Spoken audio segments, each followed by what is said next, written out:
In fact, not in the worst part of the track either, travelling up pretty well. Power Pack just hitting a couple of flat spots down on the inside then. Under the whip, losing ground from Star Mover, George and Ernie. He's following Come On Board, and last of all, coming up to the bend is Cosmic Journey. Around the corner now, they fan very wide, eyes wide open, heading out towards the middle of the leader. A run coming for Sixpence Spent, Serious Prospect with the white jacket down the outside.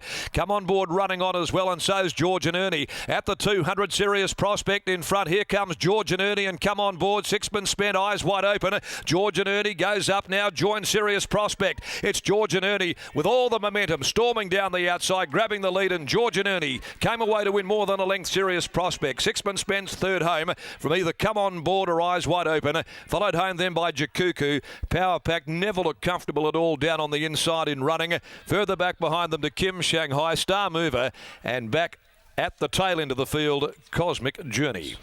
Neville, the second win for George and Ernie, both over the 1,400 metres. Was mentioning in the preview, it's a horse that doesn't do anything wrong, but it's just struggled to get the job done.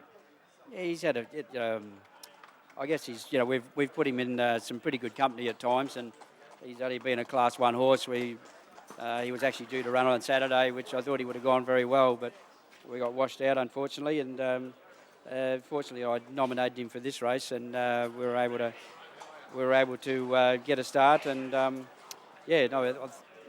considerable drop in class, and I thought he would be very, very hard to beat today. We were going through the form lines, beaten a neck on 2 occasions, under a length by Cronkite and that 2 lengths by Royal Supreme. And you started to be concerned that maybe it lost the confidence to be able to win, or you just kept thinking you're running into good types? No, actually he came back really well, and he ran some good races, and then the day he ran third, he got galloped on, and we had a bit of an injury there that we were a bit concerned in his hind leg. We had quite a bit of swelling in it for a couple of weeks, and that prevented us from running him for a while, and then we struck a wet track with him, and he's been on the improve, and today I just thought if we, especially how it certainly it looked like the day was playing, and they'll come from off the pace. We'd drawn out a little bit. That's his racing trait too. He's better off sitting off the speed and coming home. So it all panned out really well for us, and it was good to get the money. He's only just turned 4, but such a strong and compact animal as well. He carried the 59 kilos, 5 starts to go and finished third there. The 59 today, that doesn't bother him at all. No, that doesn't bother him, and he ran a very good race in the Guineas. Actually, he ran not far from them, and he certainly can win a Saturday race. Two runners in the next, of course, are listed ideally Prince Stakes. Firstly, which one are you leaning to, and secondly, Brad Barnum back the first day that he has been back since injury. So great for you and the team. Yeah, it's good to see Brad back. He's been out for seven or 8 weeks now, and from that injury, he broke his ribs, but he's been riding a fair bit of work and riding a few trials on Monday, so he's ready to go. But probably checkpoint, he's I don't know if he can beat the 2 faves, but he's going really well, and he should be thereabouts. Neville, best of luck. Thank you. We'll grab Stephen Parnham quickly. Stephen, as your dad alluded to there, we've just seen that horses have been able to get back, get to that wide part of the track and run on strongly, and worked out perfectly for you.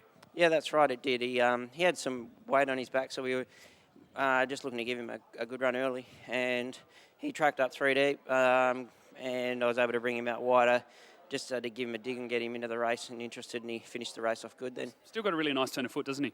He does, there's a big drop in grade for him too, though. I think he's racing well in the Saturday grades that he was in, and a couple of them were probably a bit short for him, but he's got some ability, and I was happy enough that he could do it today. You're riding It's a Him in the next. Now you, of course, the last time you rode it, you run the Group 3 Strickland over 2,000 metres. Bit of a freshen up, drop down to 1,300 metres. What are you expecting? Yeah, I guess it may be a little bit short for him, his preferred distance, but he's probably going to go into the race fresh enough, and coming off a win, his confidence should be high. So I'm hoping that his ability can sort of carry him through and run a good race. Best of luck, mate. Thank you.